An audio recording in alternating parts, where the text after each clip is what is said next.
The Quiet Man in Cell Block D. A man walks into one of America's toughest prisons, carrying nothing but a small canvas bag and an unusual sense of calm. Everyone assumes he's just another inmate who will quickly learn the brutal hierarchy of survival behind bars. But what happens when someone refuses to play by the expected rules? Get ready for a story that will challenge everything you think you know about strength and power. If this resonates with you, consider subscribing to follow this transformative journey. You won't want to miss what happens next. Marcus Chen moved through the intake process with the quiet efficiency of someone accustomed to uncertainty.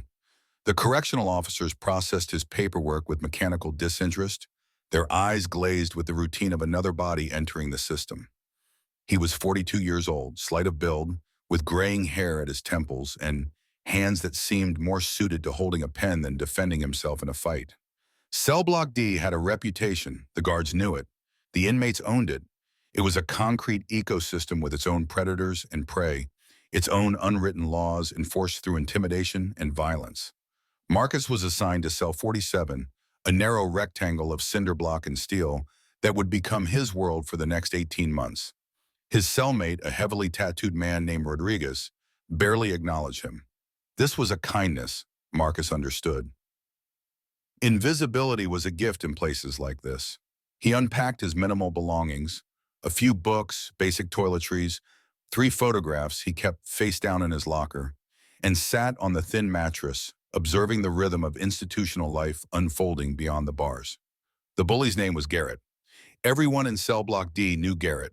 He was 6'4", 260 pounds of muscle cultivated through years of prison weightlifting and pharmaceutical enhancement. He controlled the commissary trades, determined shower schedules, and extracted tribute from weaker inmates through a sophisticated network of intimidation. Guards looked the other way. Garrett had been inside for 11 years, with another 9 to serve. This was his kingdom. Marcus watched Garrett operate during that first week, studying the patterns of dominance and submission that governed daily interactions. He noted how Garrett positioned himself strategically during meals, how his eyes constantly scanned for vulnerability, how he used proximity and volume to establish psychological control without necessarily resorting to physical violence. It was an efficient system, refined through years of practice. What Garrett didn't know, what nobody knew, was that Marcus had spent 20 years teaching conflict de-escalation to law enforcement agencies across 3 continents. He had trained SWAT teams in psychological tactics, advised hostage negotiators, and written academic papers on power dynamics in unconfined spaces. He understood violence not as a practitioner, but as a scholar who had dedicated his life to preventing it. Now, watching Garrett from across the day room, Marcus made a quiet decision. He would not fight, he would not submit. He would simply observe, wait, and trust in a different kind of strength altogether. The first confrontation. When power meets calm, something unexpected happens. Most people believe strength means fighting back against aggression. But what if true power lies in refusing to react the way everyone expects? This chapter reveals the moment when everything changed in Cell Block D. Stay with this story. The transformation is just beginning, and you'll want to witness every carefully measured step. The confrontation came on Marcus's 9th day. He was reading in the day room, a worn copy of Epictetus's Discourses resting in his lap, when Garrett's shadow fell across the page. The room's ambient noise, the constant chatter of inmates, the metallic clang of gates, the distant television, seemed to recede into background static. "You're in my chair," Garrett said. His voice carried the practiced neutrality of someone who expected immediate compliance. Marcus looked up slowly, his expression neither defiant nor afraid. He marked his page with a thin strip of paper and closed the book. "I apologize," he said, his tone even. "I wasn't aware the seating was assigned." "I'll move." This was not the response Garrett anticipated. Inmates typically reacted in one of 2 ways. They either scrambled to obey with visible fear, or they postured defensively, setting up the confrontation Garrett desired. Marcus's calm acknowledgement and willingness to relocate disrupted the expected script. "Wait," Garrett said, something new entering his voice. Curiosity mixed with suspicion. "What are you reading?" Marcus held up the book, showing the cover. "Ancient Stoic Philosophy, written by a former slave, who became one of Rome's most influential teachers. Garrett snorted, but the sound lacked full conviction. Philosophy, in prison. That's rich. Perhaps especially in prison, Marcus replied. Epictetus wrote most of this while dealing with circumstances not entirely unlike ours. Confined spaces, limited autonomy, the necessity of mental discipline when physical freedom is restricted. He stood, tucking the book under his arm. But I'll find another seat. Something flickered across Garrett's face, not quite respect, but a momentary suspension of his usual dynamics. The other inmates watching the exchange seemed confused by the absence of drama. Violence was entertainment in Cell Block D, and Marcus had denied them the show. You can stay, Garrett said abruptly. Just don't get comfortable. Marcus nodded once and sat back down, reopening his book. Garrett stood there a moment longer, as if deciding whether this qualified as victory or something else entirely, then walked away toward the weighed area where his usual associates waited. Rodriguez approached Marcus later, during the evening lockdown. That was either really smart or really stupid, he said. I haven't figured out which. Neither have I, Marcus admitted. But responding to aggression with aggression rarely improves anyone's circumstances. This ain't a philosophy classroom, Professor. Garrett doesn't respect weakness. True strength and weakness aren't always what they appear to be, Marcus said quietly. Sometimes the hardest thing is choosing not to fight. Rodriguez shook his head but said nothing more. In the darkness of their cell, Marcus stared at the concrete ceiling and wondered if his approach would prove wise or merely naive. The cameras, he knew, had captured everything. Someone somewhere was always watching. The observer in the booth, high above the concrete and steel, someone watches every movement, every confrontation, every moment of human interaction unfold on dozens of screens. Most people never think about who's really seeing their actions. But what happens when the observer becomes more than just a witness? This chapter reveals a perspective that changes everything. Keep reading to discover the hidden dimensions of power and accountability. Senior Correctional Officer Linda Vasquez had worked the Central Monitoring Station for 6 years. Her domain consisted of 42 screens displaying live feeds from every corner of the facility, day rooms, corridors, exercise yards, and blind spots that inmates mistakenly believed provided privacy. She had seen everything. Riots, stabbings, overdoses, suicides, and the endless smaller cruelties that constituted daily life in Cell Block D. She noticed Marcus Chen immediately, not because he caused trouble, but precisely because he didn't. In a population where most inmates broadcasted their emotions, rage, fear, bravado, desperation, Marcus moved with a stillness that drew her professional attention. She had learned to read body language as a survival skill, and his body language spoke of discipline rather than submission, calm rather than passivity. Vasquez had been watching when Garrett first approached Marcus in the day room. She had her hand near the emergency alert button, ready to call for backup if the situation escalated. But instead of the expected violence, she witnessed something rare, a de-escalation achieved through neither dominance nor capitulation. She rewound the footage, watching it twice more. Marcus's posture never shifted toward defensive tension. His voice, she couldn't hear it on the cameras, but she could see his mouth, his breathing, remained steady throughout. He offered Garrett something no one else in Cell Block D ever had, the dignity of not needing to prove his power through domination. You see this? She asked her colleague, Officer Martinez, who was reviewing incident reports at the adjacent desk. Martinez glanced at the screen. Chen and Garrett? Yeah, I heard about it. Surprised Garrett didn't lay him out. Look at his hands, Vasquez said, pointing to the screen where Marcus held his book. No trembling, no clenching. He's not afraid, or if he is, he's trained himself not to show it. Maybe he's just dumb, doesn't realize what Garrett's capable of. Vasquez pulled up Marcus's file on her computer. She read through his background, her eyebrows rising as she scrolled. Psychology doctorate, 20 years in law enforcement consultation, multiple publications on conflict resolution, arrested for financial crimes, embezzlement from the nonprofit organization he directed, using funds to pay for his daughter's experimental cancer treatment after insurance denials. First-time offender, plea bargain, 18 months in a medium security facility.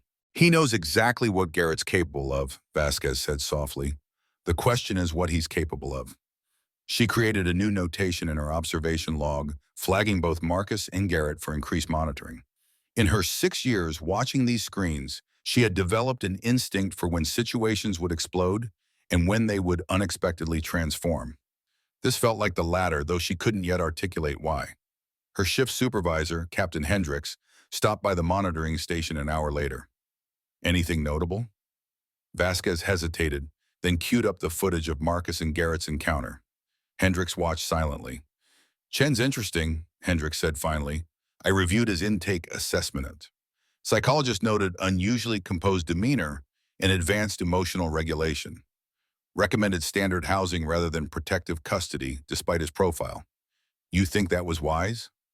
I think we'll find out. Keep watching him, Vasquez. Document everything.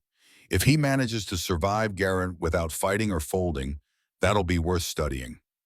After Hendricks left, Vasquez returned her attention to the screens. On camera 17, Marcus sat in his cell, writing in a notebook. On camera 9, Garrett held court among his associates, gesturing animatedly. Two men, two different expressions of power, captured simultaneously in black and white digital clarity. Someone was always watching. The question was, would it matter when it counted? The psychology of territory. In confined spaces, every inch carries meaning. A chair becomes a throne, a corner becomes property, and respect becomes currency. But what happens when someone refuses to accept these invisible boundaries? This chapter explores the deeper dynamics of power. Continue reading to understand how true influence operates beneath the surface. Marcus spent his second week studying the intricate geography of Cell Block D. Every prison had its territories, but he observed that the boundaries here were more psychological than physical. Garrett didn't claim specific locations through force. He claimed them through the collective belief of others that those locations belonged to him. The corner table in the day room, the first position in the lunch line, the premier weight bench during exercise period. These weren't spaces Garrett physically defended every moment. They were simply understood to be his, maintained through a network of assumptions and occasional demonstrations of dominance. Marcus recognized this pattern from his research. It was similar to how street gangs controlled neighborhoods, or how corporate executives controlled boardrooms. Physical presence mattered less than the psychological certainty that resistance would be costly. Most people chose compliance over confrontation, and this collective choice reinforced Garrett's power more effectively than any individual act of violence. But Marcus also noticed something else. Garrett's control was incomplete. There were inmates who moved through Block D with relative immunity, older men, respected for their time served, certain religious leaders who provided emotional support, and individuals who possessed specific skills that made them valuable rather than vulnerable. Garrett tolerated these exceptions because eliminating them would disrupt the ecosystem he relied upon. During a Thursday afternoon recreation period, Marcus positioned himself near the basketball court where several inmates played a casual game. He didn't join, he simply sat on the bleachers with his notebook, observing and occasionally writing. This had become his routine, present but not participating, watching but not judging. Garrett approached with two associates flanking him. "You always watching, Professor?" Getting kind of creepy. Marcus looked up calmly. "I'm a researcher by training. Old habits persist even when the laboratory changes." "You researching me?" Garrett's tone carried an edge that hadn't been present in their first encounter. "I'm observing human behavior in confined social systems. You happen to be part of that system, but so is everyone else here, including myself." One of Garrett's associates, a man called Trey, laughed harshly. "Man thinks he's writing a book about us." "Actually," Marcus said, "I'm writing letters to my daughter. She asked me to describe what I'm learning. I try to be honest without worrying her unnecessarily." The mention of a daughter shifted something in the dynamic. Garrett's posture softened almost imperceptibly. "How old?" 14. "She has osteosarcoma, bone cancer. That's why I'm here, actually. I embezzled money to pay for her treatment when our insurance company denied coverage. She's in remission now, living with her mother." Silence stretched between them. The basketball game continued in the background, shoes squeaking on concrete, men calling plays and arguing about fouls. That's rough, Garrett said finally. His voice had lost its performative edge. My kid's 12, haven't seen her in 3 years. Her mother won't bring her here. Marcus nodded slowly. That must be extraordinarily difficult. What are you telling your daughter about this place? That people are more complicated than the worst thing they have ever done. That everyone's responding to circumstances and choices I can't fully understand. That judgment is less useful than curiosity. Garrett studied him for a long moment. Then he jerked his chin toward the notebook. What did you write about me? That you've created an efficient system of order in an inherently chaotic environment. That you understand human psychology well enough to maintain control through suggestion rather than constant violence. And that you carry something heavy that probably has nothing to do with anyone in this facility. Garrett's jaw tightened. For a moment, Marcus wondered if he'd miscalculated. Then Garrett turned and walked away without another word, his associates following uncertainly behind. Rodriguez found Marcus an hour later. Word spreading that you got into Garrett's head.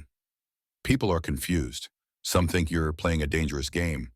Others think maybe you're protected somehow. I'm not protected, Marcus said quietly. I'm just trying to be present with whatever happens. In here, that might be the most dangerous position of all.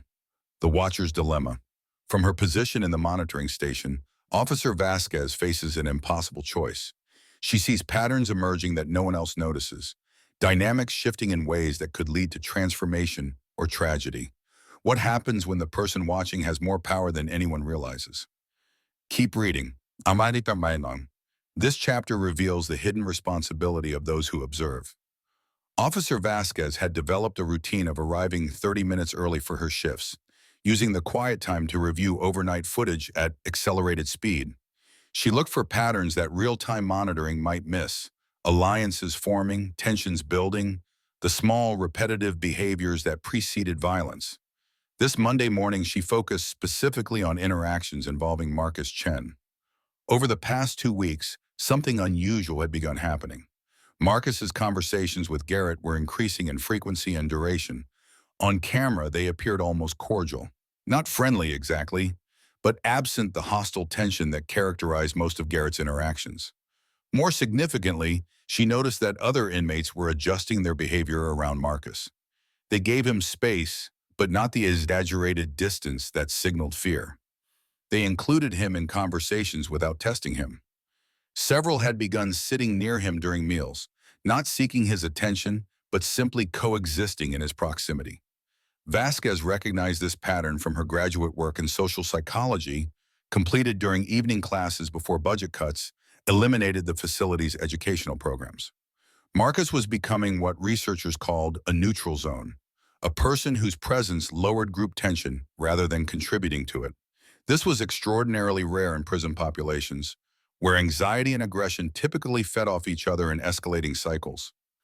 She pulled up incident reports for Cell Block D, comparing the 2 weeks before Marcus's arrival to the 2 weeks since. Formal altercations had decreased by 30%. Medical calls for injuries were down by 25%. Even minor infractions, contraband discoveries, verbal altercations with staff, had noticeably declined. You're spending a lot of time on Chen, Captain Hendricks said, appearing behind her chair. His tone was neutral, observational rather than critical. I think he's having an impact on block dynamics, Vasquez said. She brought up her compiled data on the main screen. The statistical difference is significant. Hendricks studied the numbers, his expression thoughtful. Could be coincidental. We had that transfer of 6 guys to the county facility right before Chen arrived. Might have been the troublemakers leaving rather than Chen arriving. Possible, Vasquez admitted. But look at this. She queued up footage of a near fight from 3 days earlier. 2 inmates squaring off over a gambling dispute, voices escalating, fists clenched. Then Marcus appeared at the edge of the frame, simply walking past on his way to somewhere else. Both men glanced at him, and something in that glance broke the momentum toward violence. They separated, still angry, but no longer on the edge of physical confrontation. He didn't even acknowledge them, Hendricks noted. Exactly. His mere presence disrupted the pattern. They couldn't maintain that level of aggression with him nearby, even though he posed no threat and showed no judgment. That's unusual. Hendricks pulled up a chair. What's your professional assessment? Vasquez chose her words carefully. I think Chen is doing something very rare. He's treating everyone, including Garrett, with consistent dignity, not patronizing kindness, not strategic manipulation, just basic respect. And people don't know how to process that in an environment built on disrespect and dominance. Is it sustainable? I don't know. It only works if Garrett allows it. If Garrett decides Chen is a threat to his authority, this could end very badly. But if Garrett decides Chen is valuable to the ecosystem, if he provides something Garrett's power structure needs, then maybe. Hendricks was quiet for a moment, watching the screens where morning routines unfolded. We're not supposed to intervene in inmate social dynamics unless safety is at risk. You know that. I do. But you're worried about Chen. I'm worried about what happens if someone disrupts the equilibrium he's creating. There are other inmates, other power players, who might see his influence as threatening. And we both know violence here doesn't always come from the obvious sources. Hendricks stood, placing a hand briefly on Vasquez's shoulder. Keep documenting. If this goes south, I want a clear record that we were monitoring appropriately. But I'm also curious to see if someone can actually change the culture of a cell block through nothing but consistent decency. That'd be worth writing about if it works. After he left, Vasquez returned to her screens. On camera 12, Marcus sat alone in the day room, reading his book. On camera 9, Garrett held court with his usual associates, two separate worlds that had begun to intersect in ways neither man might fully understand. Vasquez created a new file on her personal drive, separated from official logs, Chen study, nonviolent influence in coercive environments. She began writing notes, documenting not just what happened, but what she was learning about power, dignity, and the possibility of change in places designed to resist it. Someone was watching, and that someone was beginning to wonder if watching was enough. The breaking point: every system has a threshold, a moment when accumulated pressure demands resolution. In Cell Block D, tensions have been building beneath the surface, calm, invisible to those who only see the immediate moment. What happens when patience and restraint face their ultimate test? This chapter reveals the crisis point that no one could predict. The crisis began with something trivial: a missing radio. Radios were currency in Cell Block D, sources of entertainment in connection to the world beyond concrete walls. They were purchased through commissary accounts, traded for favors, and jealously guarded.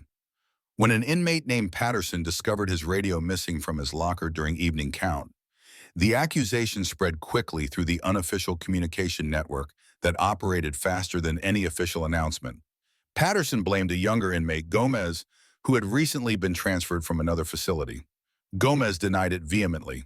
Within hours, the accusation had fractured into tribal alliances: Patterson's associates versus Gomez's, with the underlying current of racial tension that administrators pretended didn't exist but everyone recognized as constantly present.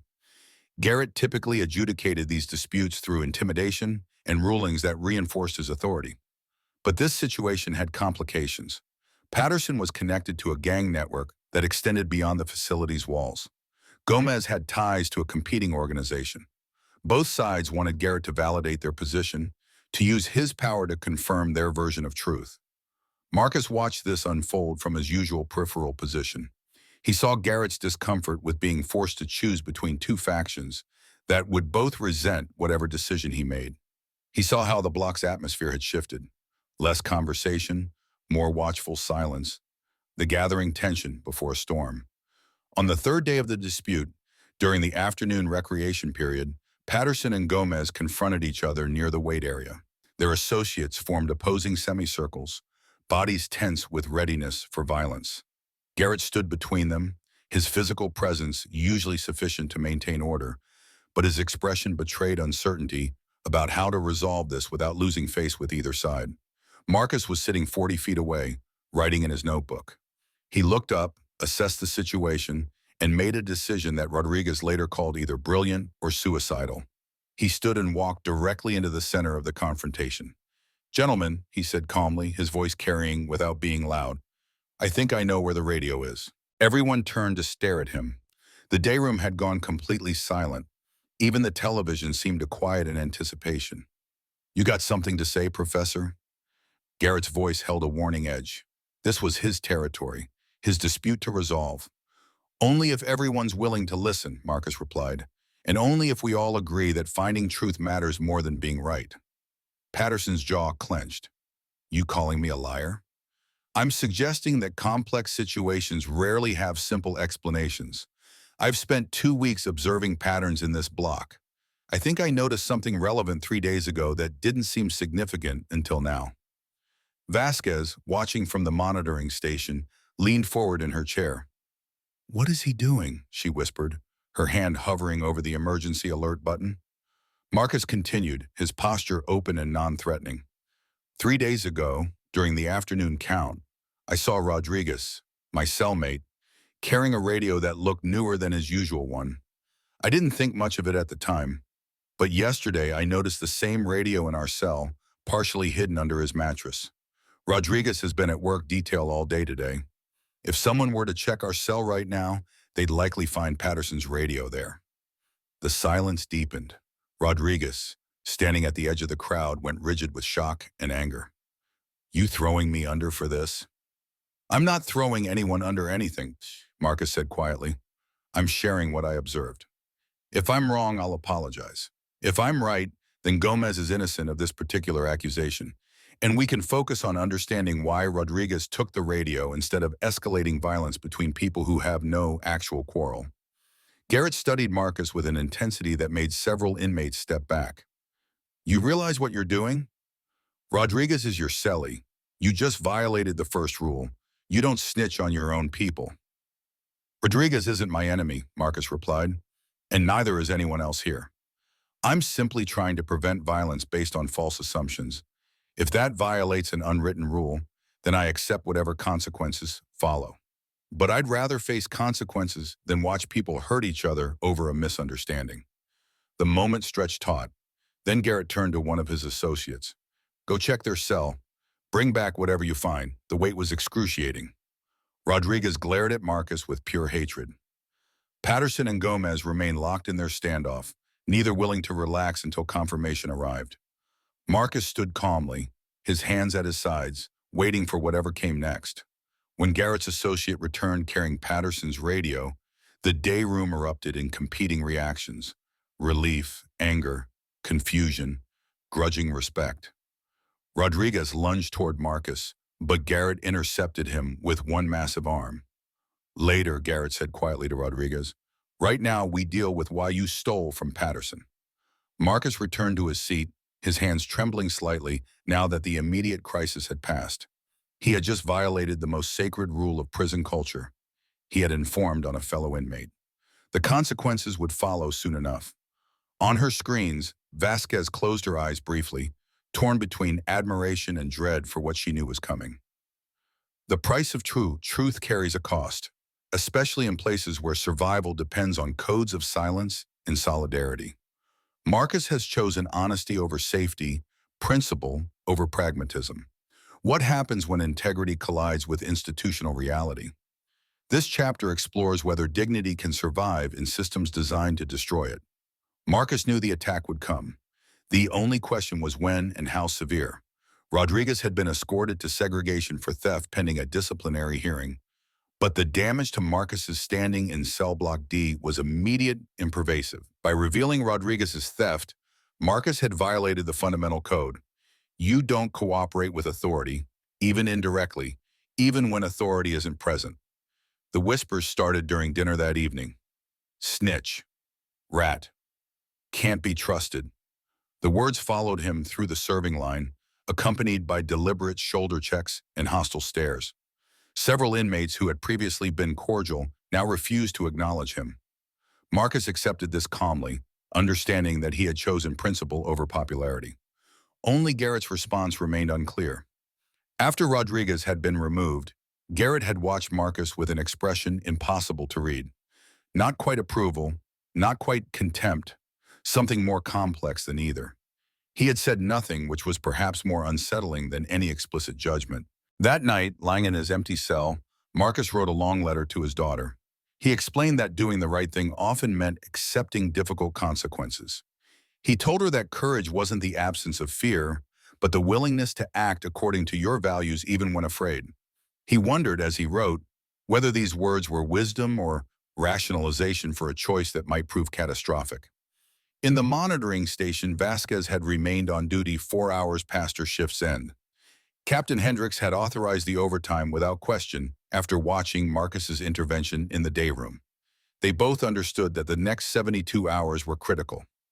"I've flagged Chen for protective custody if needed," Hendricks said, standing beside her station. "Medical unit can fabricate a reason to move him temporarily." "He'll refuse," Vasquez replied with certainty. "He'll see it as betraying his own principles, accepting safety through deception." "Then he's a fool." "Maybe. Or maybe he understands something about integrity that we've forgotten in this work." Hendricks sighed. "Integrity doesn't stop a sharpened toothbrush between the ribs, Linda." "No, sir. But fear doesn't either. Fear just makes you live like you're already dead." The attack came on the second day, during the morning shower period when supervision was minimal. Three of Rodriguez's associates cornered Marcus in the far stall, their intentions clear from their positioning and expressions. Marcus didn't try to flee. He stood calmly, his back to the wall, watching them approach. "You got something coming," the lead man said. "Can't let snitching slide, even if Garrett's gone soft on you." "I understand," Marcus replied quietly. "You have to maintain the code. But before you do what you feel you must, consider one question.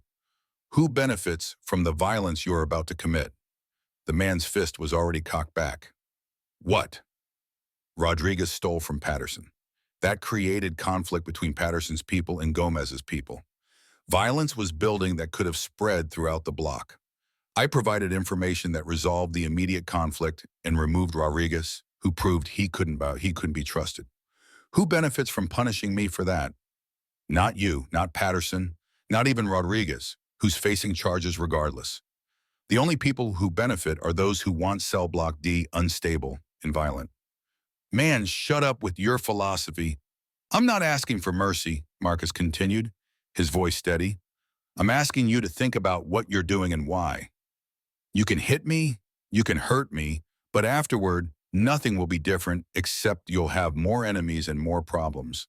The code exists to protect communal bonds, not to enforce mindless loyalty to individuals who violate those bonds.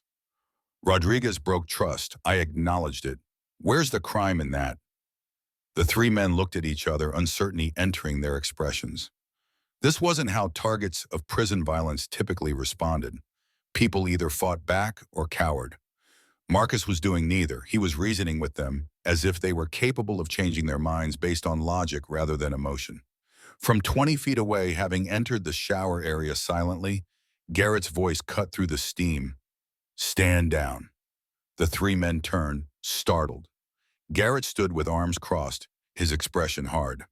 "I said stand down. Nobody touches Chen without my say-so. But Garrett, the code protects us from authority, not from truth. Rodriguez was stealing. That makes him the problem, not the man who acknowledged it. You got an issue with that, you take it up with me. Otherwise, you shower and move on." The three men hesitated, then slowly dispersed, their body language broadcasting frustrated confusion. Garrett watched them leave, then approached Marcus, who remained standing against the wall, his heart racing despite his outward calm. "That was either the bravest or stupidest thing I've seen in here," Garrett said quietly, still trying to figure which. "Perhaps both," Marcus admitted. "Thank you for intervening." "Don't thank me. I didn't do it for you. I did it because this block works better with less violence, and you seem to be the only one who understands that." Garrett paused. "You ever gonna fight back when someone comes for you?" "Only if absolutely necessary. Violence is almost never actually necessary. It just feels necessary when we haven't developed other tools."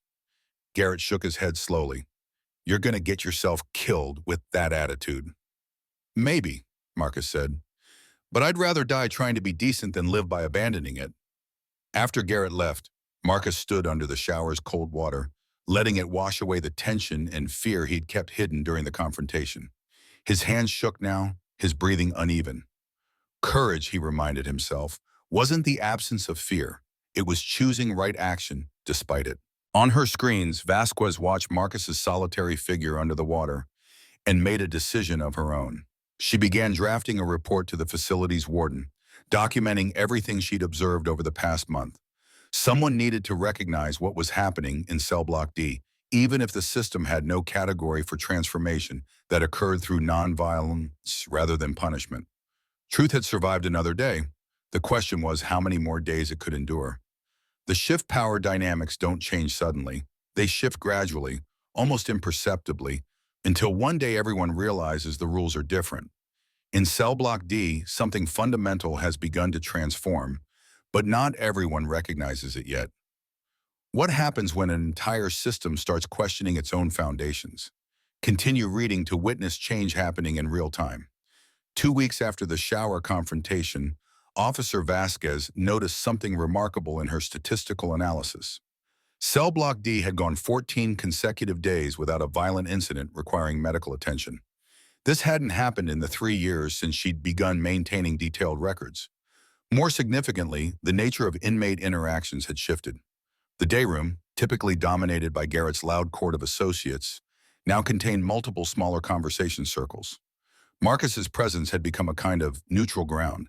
Inmates from different factions would sit near him during meals or recreation periods, using his proximity as an implicit truce zone where normal hostilities were suspended. Garrett himself had begun seeking Marcus out for conversations that extended beyond the superficial. Vasquez couldn't hear their discussions. The audio monitoring was deliberately limited to specific security zones, but the body language was unmistakable. Garrett listened more than he spoke when with Marcus, his typical aggressive posture relaxing into something approaching curiosity. "Your boy's running an unintentional therapy group," Martinez commented, watching the same screens. "Half the block's telling him their problems." "It's not unintentional," Vasquez corrected. "Look at how he positions himself, always slightly open, never blocking people or creating hierarchical seating arrangements. He's trained in this. Every gesture is deliberate." On her personal drive, Vasquez's study of Marcus's methodology had expanded to over 40 pages. She documented his techniques: consistent eye contact that conveyed attention without judgment, questions that invited reflection rather than defense, the strategic use of silence that allowed others to fill space with their own thoughts, the way he validated emotions without validating destructive behaviors. The most significant change involved Patterson and Gomez, the two inmates whose conflict over the stolen radio had nearly sparked a race war within the block. Marcus had begun facilitating conversations between them, not as formal mediation, but as casual encounters, where both men happened to be present during his writing time or reading sessions. Initially, they ignored each other in hostile silence.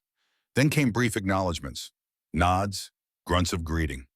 Eventually, actual exchanges about neutral topics: sports, commissary prices, complaints about institutional food.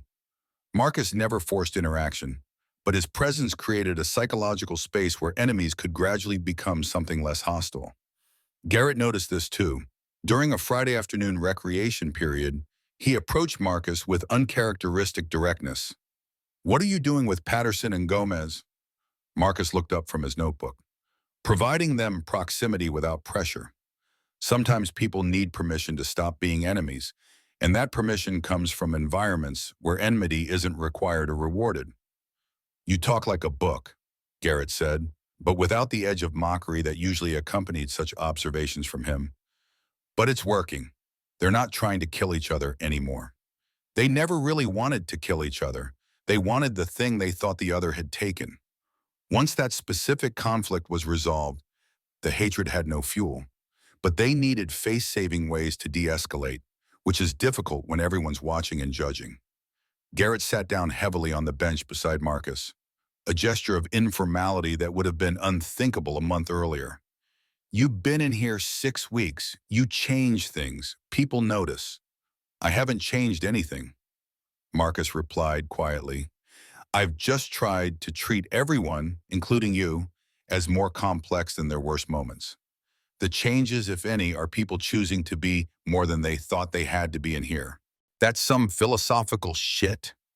"No, it's just observation. Everyone here is responding to an environment that expects violence, dominance, and emotional shutdown. When someone enters that environment expecting something different, expecting capacity for reflection, dignity, growth, sometimes people rise to meet that expectation instead. Garrett was silent for a long moment, watching the activity around them. I got 9 more years into my sentence. Been inside 11 already. This is my life, maintaining order, keeping respect, staying on top so nobody can put me under. What you're suggesting, it's not sustainable for someone like me. Why not? Because the minute I show softness, someone challenges me. That's how it works. You show mercy once, you're done. Marcus turned to face Garrett directly. Is that actually true, or is that a story you've internalized that prevents you from discovering alternatives? You've shown me mercy 3 times now after the chair incident, during the shower attack, and every day you allow me to exist in this block without forcing me to submit to your hierarchy. Has your authority diminished? Garrett's jaw worked silently. Marcus continued, his voice gentle but firm. I think your power comes from being necessary to the ecosystem, not from being feared. People respect you because you maintain order that makes daily life more predictable and less dangerous. That doesn't require violence or dominance. It requires judgment and consistency. You could do the same thing while treating people with more dignity, and you'd be no less essential. Maybe more so. You don't know what it's like spending 2 decades in cages. You're right, I don't. But I know what it's like to make terrible choices trying to protect someone I love. I know what it's like to live with consequences that feel disproportionate to intentions. And I know that we all get to decide every day whether to become harder or more human in response to suffering. That choice isn't taken away by circumstances. It's the one thing we always keep. Garrett stood abruptly and walked away without another word. Marcus watched him go, uncertain whether he'd pushed too hard or not hard enough. In the monitoring station, Vasquez noted the timestamp of their interaction and added it to her growing documentation of the transformation happening in Cell Block D. That evening, something unprecedented occurred. During the communal television time, a dispute arose about which channel to watch, sports versus a popular drama series. Typically, Garrett would have declared a decision and everyone would have complied. Instead, he looked around the day room and said, "Let's vote." Majority decides. The room went silent with shock. Then hesitantly, hands were raised. The count was close. Sports won by 2 votes. But the precedent was established. Garrett had shared power rather than exercising dominance. Several inmates looked at Marcus, wondering if he'd somehow orchestrated this. But Marcus was reading his book, apparently unaware of the significance of the moment. Things are changing, Vasquez said quietly to Captain Hendricks, who had come to observe the evening routine. I don't know if it'll last, but it's real. Document everything, Hendricks replied. If this works, if someone actually transforms a cell block through consistent decency, that's worth sharing with every correctional facility in the country. But if it fails? He didn't need to finish. They both understood that failure in this context might mean Marcus's death and a violent backlash that would make Block D worse than before. Transformation was always uncertain, always vulnerable, always at risk of collapse into previous patterns. But for now, in this moment, something was shifting, and everyone, inmates and staff alike, was watching to see if it would hold. The test. Every transformation faces a moment of testing, an event that reveals whether change is superficial or fundamental, temporary or lasting. In Cell Block D, that moment arrives unexpectedly, challenging everything Marcus has tried to build. When crisis strikes, will dignity and principle survive? Or will the old patterns of violence reassert themselves? This chapter reveals the true measure of transformed hearts. The test arrived in the form of a new inmate named Crenshaw, transferred from a maximum security facility after a classification review determined he no longer posed the highest level of threat. The paperwork was technically accurate. Crenshaw had served 15 years without major incident. What the paperwork didn't capture was his philosophy. He believed respect came exclusively through fear, and any environment that wasn't actively hostile was weak and vulnerable. Crenshaw assessed cell block D within his first 48 hours and concluded it had gone soft. He saw Marcus as the primary symbol of this weakness, a slight middle-aged man who read philosophy books and maintained influence without physical power. To Crenshaw, this represented everything wrong with modern corrections: insufficient violence, insufficient hierarchy, insufficient suffering. He announced his intentions publicly during a Monday lunch period, standing in the center of the day room and addressing the room at large. "I see a lot of comfortable people here. Lots of talking, not much enforcing. That's going to change. Starting with the professor, who thinks he runs some kind of therapy session." Marcus, sitting with his customary lunch companions, looked up calmly. "You must be Crenshaw. Welcome to Block D. I hope you'll find it more peaceful than wherever you transferred from." "Peace is weakness," Crenshaw replied. His voice carried practiced menace. "You think you've changed how things work? You haven't. You've just been lucky no one's challenged you properly yet. That ends now." Garrett, who had been watching from across the room, stood slowly. The day room's ambient conversation died completely. "Crenshaw, you got a problem with how this block operates. You bring it to me first. That's protocol." "Protocol," Crenshaw said with open contempt. "I watched you last week, Garrett. Saw you asking people to vote on what TV show to watch. Since when does the king ask peasants for permission? You've gone soft too. Maybe it's time for new leadership." The challenge was explicit now. In traditional prison hierarchy, this would lead immediately to violence. Garrett defending his position through physical dominance, Crenshaw accepting defeat or escalating toward a genuine fight. Everyone in the room understood the script and waited for it to unfold. Instead, Garrett did something that shocked every inmate present.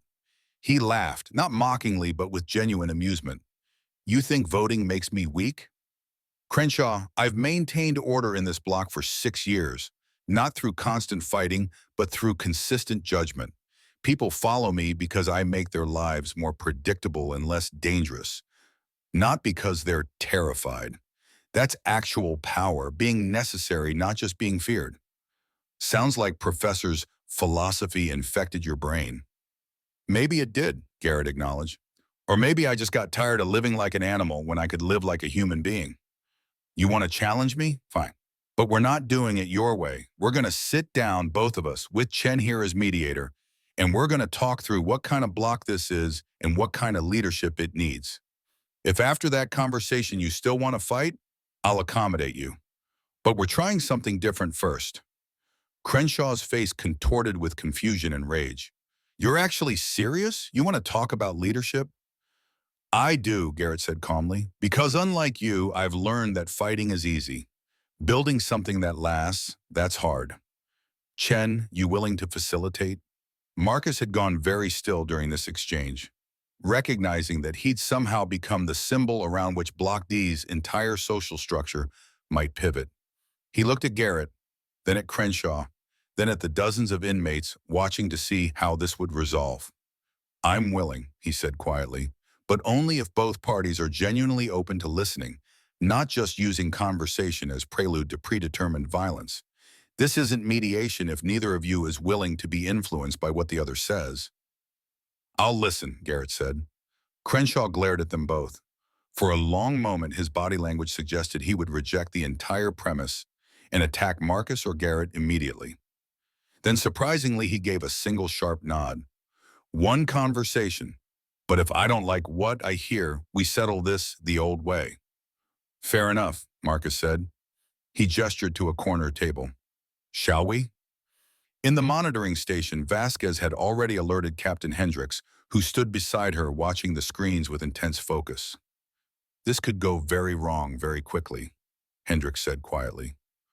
"Or it could demonstrate that another way is possible," Vasquez replied.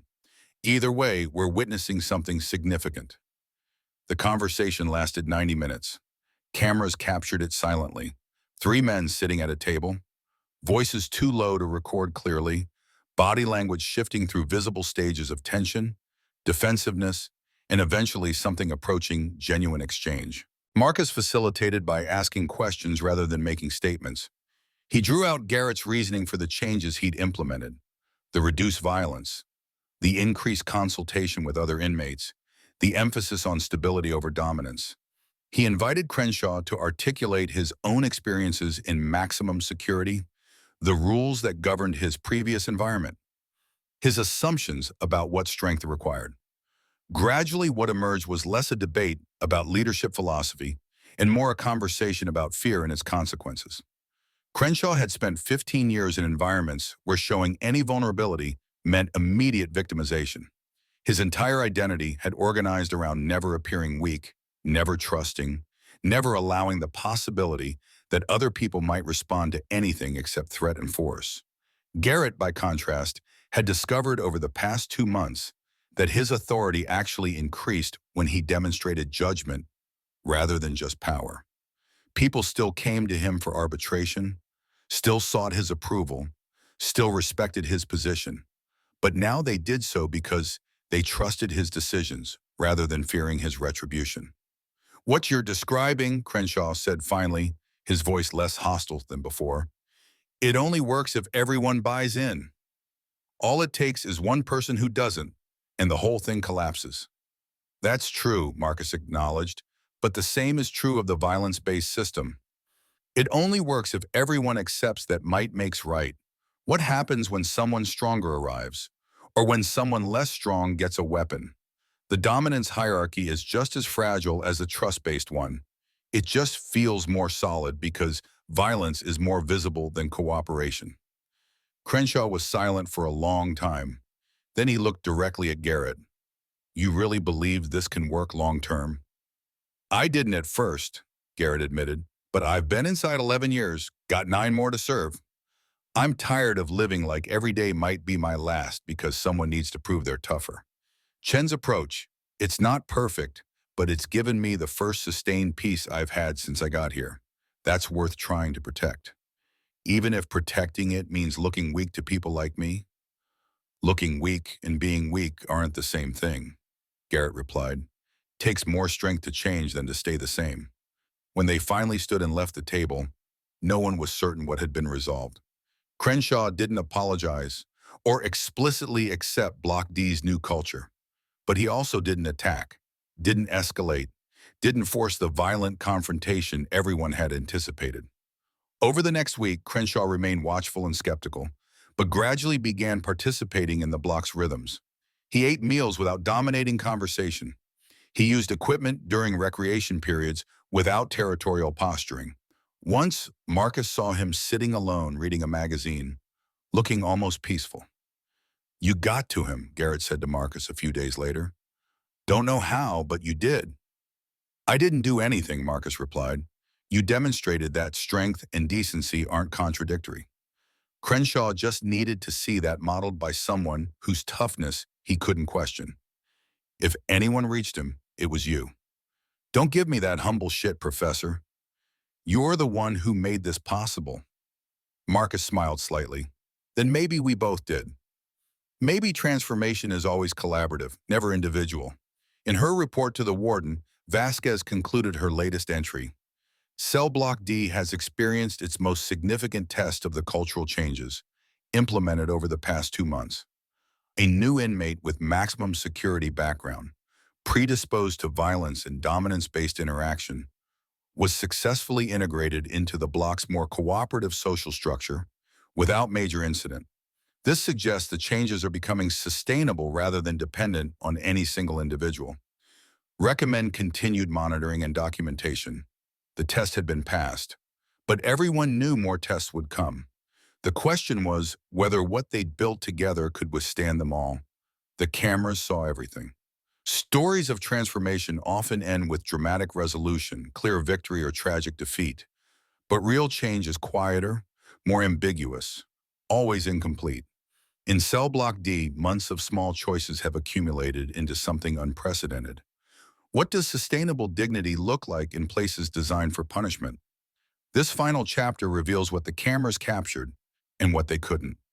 Officer Linda Vasquez printed her final report on a Wednesday morning, 6 months after Marcus Chen's arrival in Cell Block D.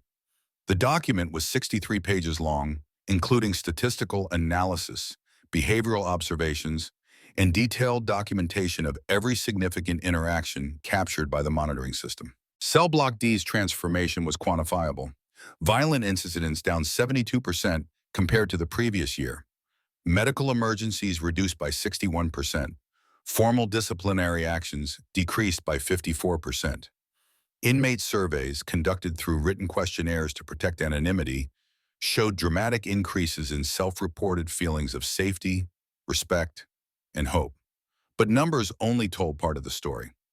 The cameras had captured Marcus Chen's daily routines, reading in the day room, writing letters to his daughter, facilitating quiet conversations between inmates who months earlier would have been enemies.